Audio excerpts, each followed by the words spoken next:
Wednesday, 13 April, the Gap News this morning, broadcasting live from Kuala Lumpur, I'm Ghazali Abdullah. Good morning. First, the headlines.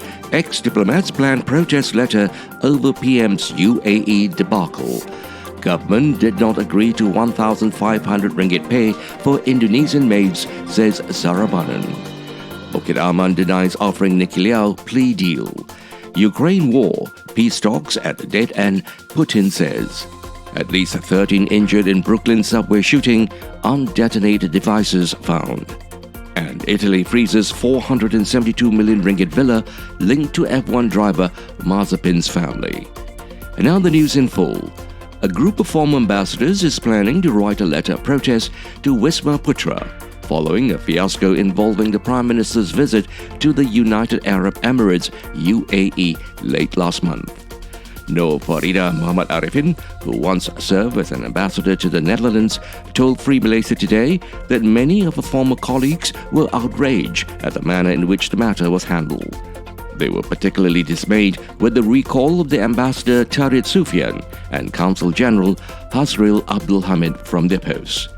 Nur Farida, who is part of the G25 group of former civil servants, claims the current batch of officers with whom she is in contact is disappointed and disheartened by this turn of events. "We are all outraged that the foreign minister is not defending his own turf," she said, referring to Saifuddin Abdullah.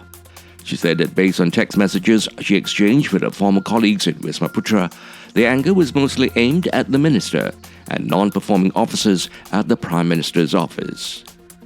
The government did not agree to a 1,500 ringgit salary for Indonesian maids as per the Memorandum of Understanding MOU with Indonesia, says Human Resource Minister M. Saravanan. He said that during discussions with Jakarta, the government did not agree to pay maids 1,500 ringgit because the minimum wage in Malaysia at the time was still only 1,200 ringgit. According to a copy of the MOU cited by Free Malaysia Today, employers have to pay the domestic workers not less than 1,500 ringgit directly into the workers' bank accounts no later than the 7th day of the following month. Indonesian ambassador to Malaysia, Hermono, had also gone on record to state that Indonesian maids should get 1,500 ringgit as per the MOU. However, Saravanan said he was in no position to agree to a 1,500 ringgit minimum salary. Police have denied offering former fugitive Nicky Liao any plea deals and insisted that investigations were carried out transparently, a day after the latter surrendered himself to authorities. No plea bargain was offered to any party in the course of investigations, Bukit Aman Commercial Crime Investigation Department Director Kamaruddin Muhammadin said in a statement. He added that the probe was carried out in accordance with the law and did not favor the interests of any party. He also said that instructions to charge Liao came from the Attorney General's Chambers, AGC. Russian President Vladimir Putin says peace talks have reached a dead-end situation after Ukraine made allegations about war crimes. Speaking in a rare public appearance, Putin dismisses the discovery of dead bodies lying in the streets in the Ukrainian town of Bucha as fake. He insists Russian military goals in Ukraine are novel. Ukraine and Russia are building up their military forces in the eastern Ukrainian region of Donbass as Moscow switches the focus of its offensive. The US and Britain say they are looking into reports that chemical weapons have been used by Russian forces attacking Mariupol. Some 4.8 million of Ukraine's 7.5 million children have been displaced since the start of the war, the UN says.